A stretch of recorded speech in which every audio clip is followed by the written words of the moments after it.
Hi folks, my name is Lushimba. I'm from the Democratic Republic of Congo. Now I am in Denver, in Colorado State, the United States of America. It's been now 3 years. Before coming to the United States, it was not easy for me. Uh, that's why I would like to tell you my story. Everything started when the war broke out in the Democratic Republic of the Congo, and I couldn't get out of the country first. I was just moving from one place to another one until the day I decided to go outside the Democratic Republic of the Congo because my life was in danger somehow. I crossed Zambia and I found myself in Namibia as an asylum seeker. I was taken there by the government. I was taken to Osire refugee camp. Once in Osire refugee camp, things were not the way I thought they could be or they should be. I saw a lot of people in the camp, and they gave me a tent and some food, some stuff there, and they said, okay, this is your new home. What was very strange is that I found a lot of people there who had been in that camp between 5 and 10 years, just in the bush. We were surrounded by what I can call commercial farms. It was just in the bush. You could see even, wild animals moving up and down. I was astonished, and I told myself that this was not, a life a human being should live. We should do something. And what was very strange also, when you reach that camp, the Osire refugee camp in Namibia, they just give you an arrival form, just stating that you have arrived in Namibia, and that's all. And your life is going to start at that point, and you'll be remaining in that camp for as much as you cannot believe. And that was very strange for me, and I tried to talk to a lot of people I could find in the camp.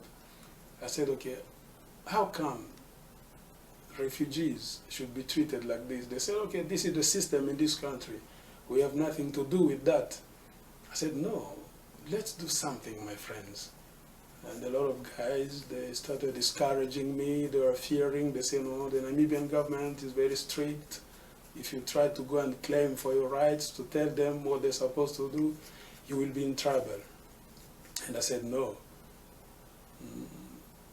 According to what I know, the United Nations High Commissioner for Refugees should be the bridge, a type of link between refugees and the government of the country in which asylum seekers are found. Why can't we go to the UNHCR officials and talk to them? They said, okay, we tried before you came, man, but we couldn't find any solution. I said, okay, I will try and do that. After 3 months, I found an opportunity to leave the camp and go to Windhoek, the capital city of Namibia. I talked with some UNHCR officials. I can remember some of them. Festus Hamukwaya, I talked to him. Another one was Kamerika. At the end of our conversation, they didn't tell me anything special, I can say. They just discouraged me, this is the way you should be, you are safe. No one can come and attack you in this country. You just go back to a Syrian refugee camp. Things will be okay. I say, no. What I've noticed is that refugees, they don't have any document. They don't have refugee status, apart from what you gave us, the arrival form. So we don't have access to any type of legal activity. For instance, we cannot go to school outside the camp. We cannot find any job. Life is not what it was supposed to be. They said, okay, you go back to the camp, we're going to go there. And they said, okay, another stuff is that according to what I know, after going through the UNHCR books, a refugee someone, after crossing an international border and found himself in another country, the guy is called an asylum seeker. But if he introduces himself to the government of the country, they should find a solution. If he is accepted, he's not going to remain with the asylum seeker status. He's going to become a refugee. Thus, he's going to have a lot of rights now. For the case in Namibia, it seems all of us are just asylum seekers. Nobody's a refugee because we are just returning our arrival forms. I haven't seen anyone in this camp with a refugee status. They say, no, we are going to send a team in the camp so that refugees can be interviewed. You just be patient, everything's going to be okay. I went back to Osira and I kept waiting. Nothing was done until the day I decided to talk to some of my friends and tell them, let's organize ourselves as intellectuals, let's do something so that our life can change. We cannot remain like this for so long. Some, they discouraged me, and others, they said, okay, let's do something. And they said, okay, what do you want us to do? I said, okay, I have this document. It's a type of constitution I prepared. And I said, okay, let's organize ourselves as an association so that we could speak as one man. If we go, we have a lot of cases here. If we try and go separately, we'll be in trouble. They said, okay, there's no problem. After sharing the ideas, in that text, the majority agreed. So we created what was supposed to become the Association for the Defense of Refugee Rights, ADR. And I became the chairman or the president of the association. We wrote several letters. We sent them to the Namibian government and others to the UNHCR officials in Namibia and outside Namibia. After some days, they called me by the police officials. They said the police station commander is calling you. That was Philemon Aikali. He called me and he threatened me seriously. He said, okay, this is Namibia, a country of law and order. If you keep on doing what you were planning to do, you are going to die. That's what he said. I tried to negotiate, to talk to them. Nothing was heard. I left the office and he said, you go, we'll be watching you.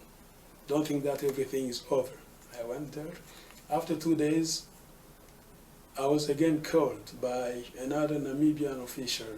His name is Paulus Aikali, who was the Osira camp administrator. We discussed for almost 2 hours.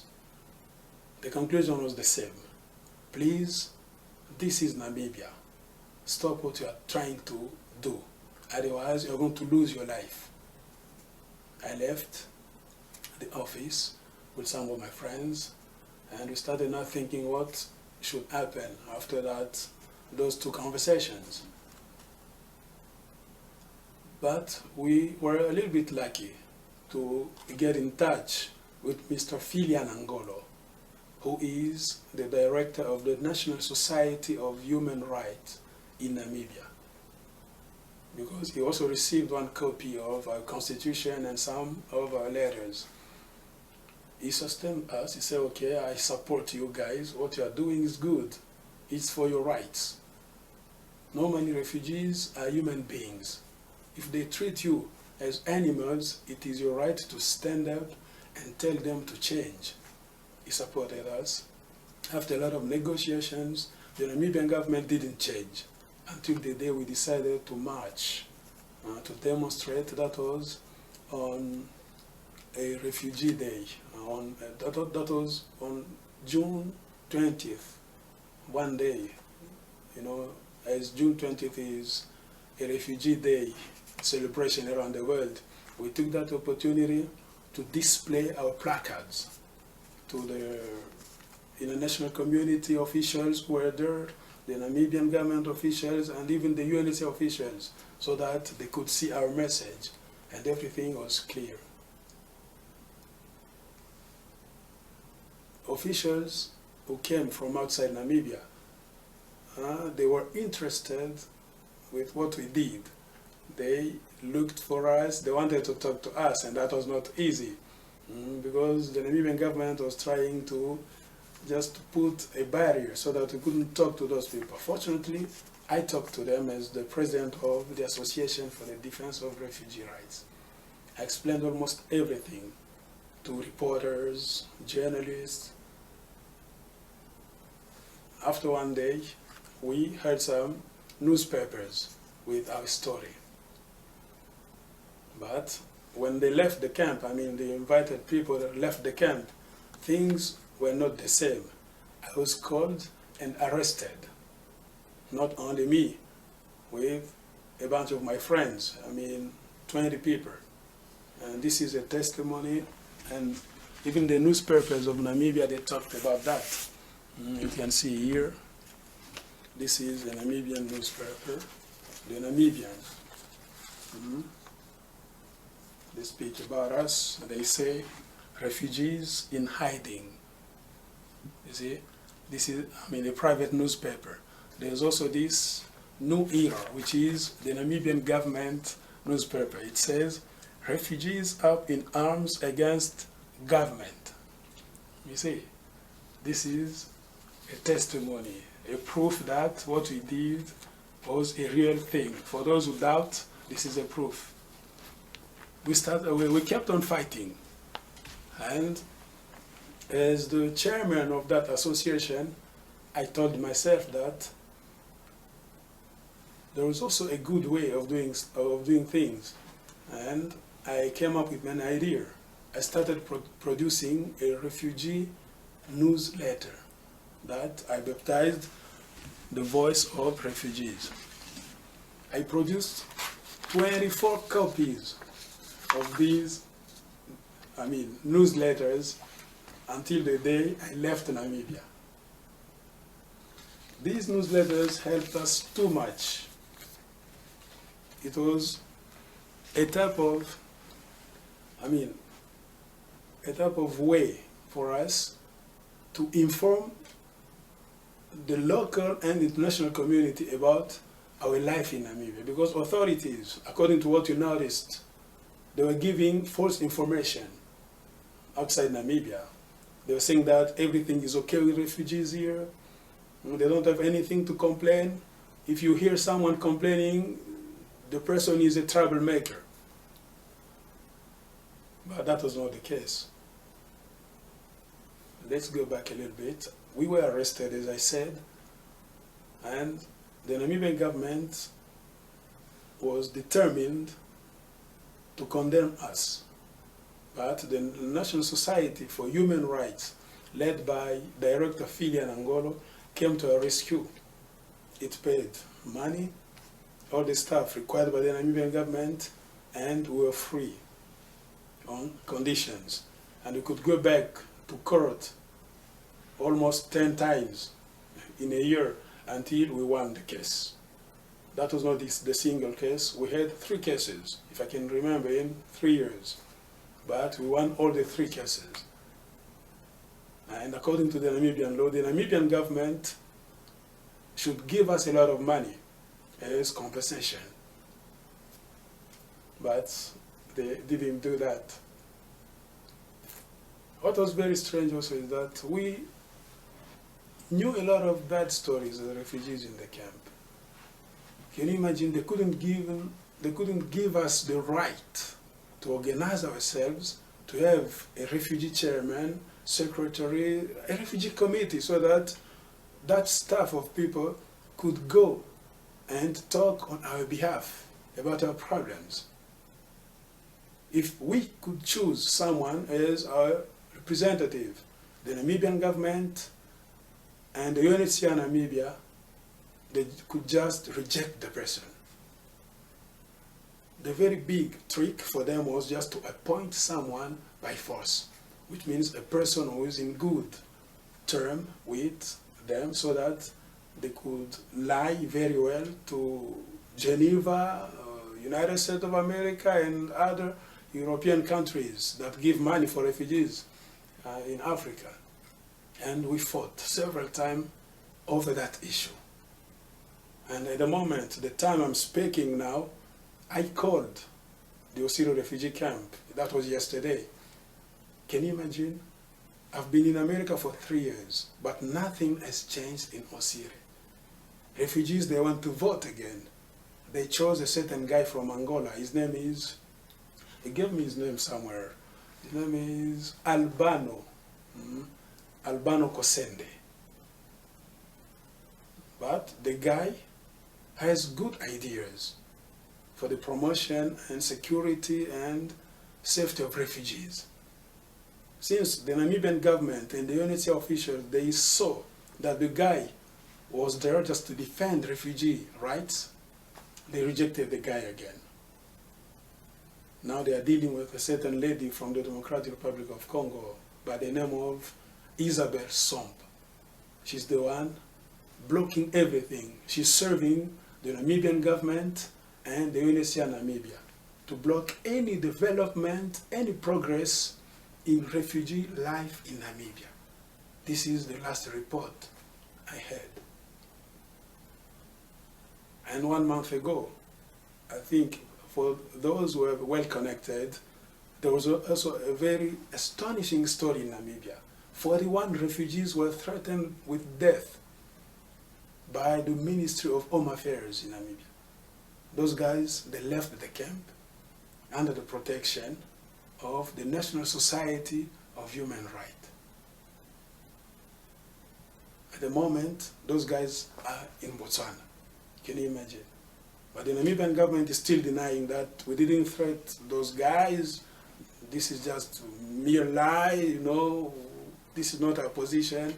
But what is true is that the Namibian government has been acting negatively towards refugees. The policy of the Namibian government is negative, really.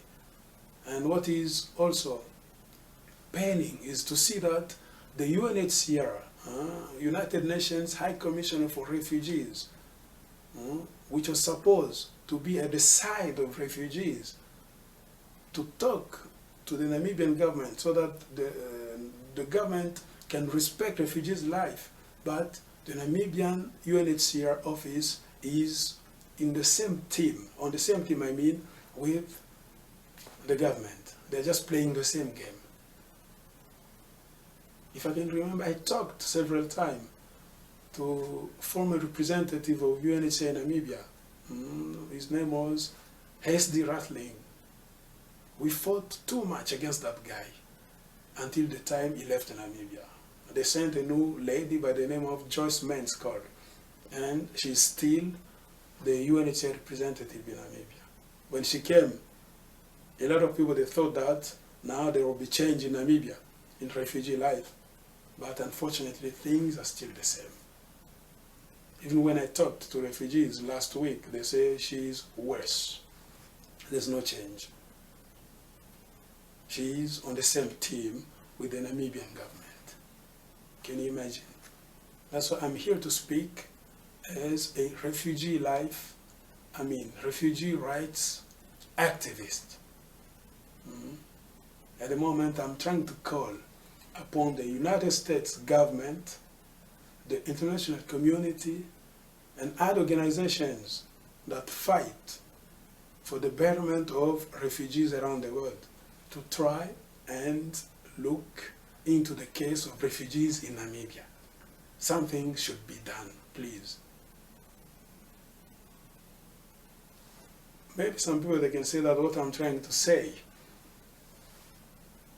is just is not a strong case. But I can give you, I have a very long story, but I'm going just to try and point out some details. Do you know that while I was in Namibia as a refugee, they gave us food which was poisoned with a type of acid called aflatoxin.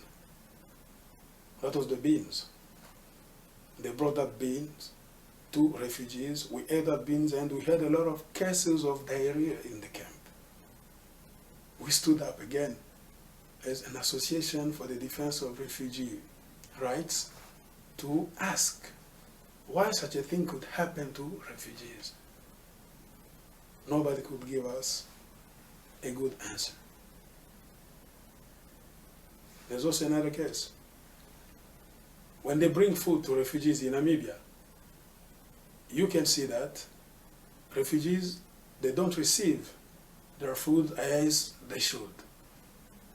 A part of food is being sold outside by Namibian officials. Sometimes they exchange. You know, they bring rotten food to refugees, and what is good, they take it. Even medicine. They can bring medicine to Namibia, but before it reaches the camp, it should be stored somewhere until the time some Namibian officials, they must take those medicine, they sell them outside in drugstores, and they bring expired medicine. We again stood up against that case. We fought, but nothing changed. That's what I'm trying to say. Please, something should be done for refugees who are in Namibia. And I know that Namibia is not the only case. We can have a lot of cases in Africa. But let's start by the case of Namibia first. And then we can see what can be done after Namibia. I think this is the short message I had for people outside.